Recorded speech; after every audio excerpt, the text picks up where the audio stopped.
Johnny and the Echo. Little Johnny Hawley loved exploring the woods behind his house.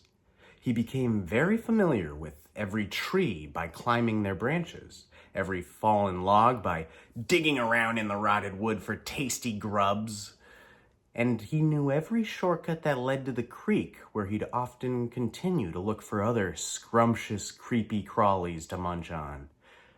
But one afternoon, as the sun started sinking behind the trees, Johnny found something new. He was tracking a big, juicy grub that he intended to eat, and he nearly ran headfirst into it. A strange-looking wall. It was tall and smooth, like someone had built it long ago. And right in the middle was a dark, perfectly round hole. Johnny stepped closer. He rubbed his hands together and licked his lips and said, "I wonder if I'll find any delectable gloopy worms I can eat in here." He peeked inside. It was pitch black. "Hello?" he called. His voice echoed back. "Hello?" Johnny grinned. "Hey, that's pretty neat." He clapped his hands. The echo clapped back. A-zee-bop-a-doo-bop-a-wop bamboo. A-zee-bop-a-doo-bop-a-wop bamboo. Skiddly, skiddly, skiddly, skiddly, skiddly, skiddly, scat. A skiddly, skiddly, skiddly, skiddly, skiddly, skiddly, scat. Peter Piper picked a peck of pickled peppers. Peter Piper picked a peck of Peter Peppers. Close enough, Johnny thought. Then, little Johnny had an idea. An idea so clever, so crazy insane nuts, it just might work. He cleared his throat and shouted, "Johnny is the coolest kid in the world!" And he waited, dying with anticipation.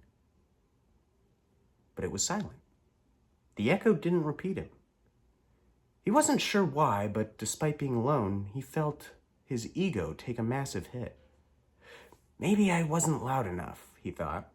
He cleared his throat again, took a deep breath, filling his lungs with air, and yelled, "I said, Johnny's the coolest kid in the world, beauty-deal!" As he turned his head to listen, something odd happened. Not only didn't he hear his own voice echoing back, all the sounds he could previously hear coming from deep inside the rock ceased. It was as silent as if all the sounds in the world were suddenly mute. Johnny didn't like this eerie feeling. Then the silence was broken, but the voice that came back out of the hole in the rock was not his own. It was soft, whispery, and said, "No, you're not." Johnny froze. His stomach flipped. His hands felt cold. He took a step back. Who said that? The hole in the rock was silent. The trees didn't move. Johnny's heart pounded. Then very slowly, the whispery voice spoke again. "Come closer and I'll tell you." Johnny did not think that was a good idea. Wide-eyed and nervous, he gulped and said, Why? What's in it for me?" The echo appeared to take a moment to think, then responded, "I don't know. What do you want?"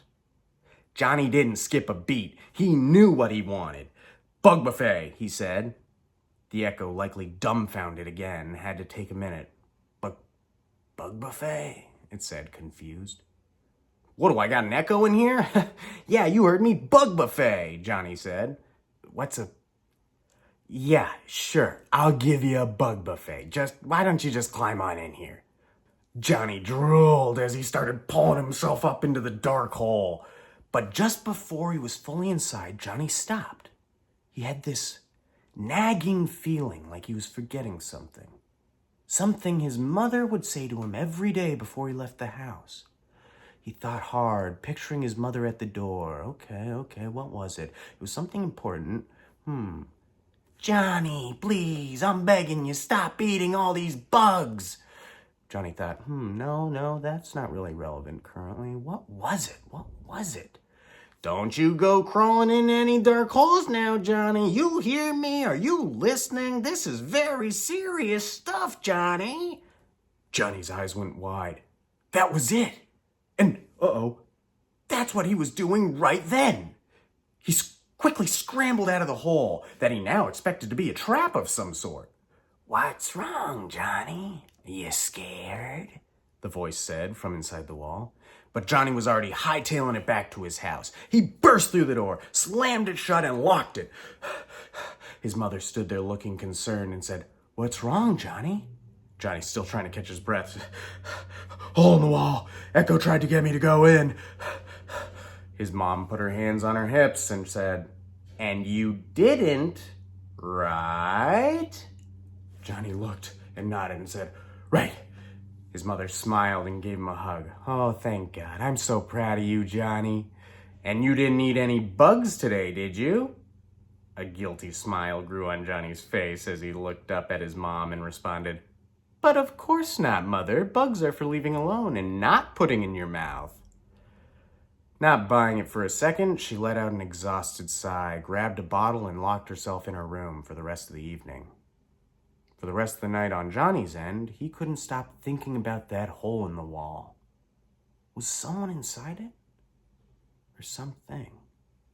Either way, he decided, "I'm never going back there to find out." The end.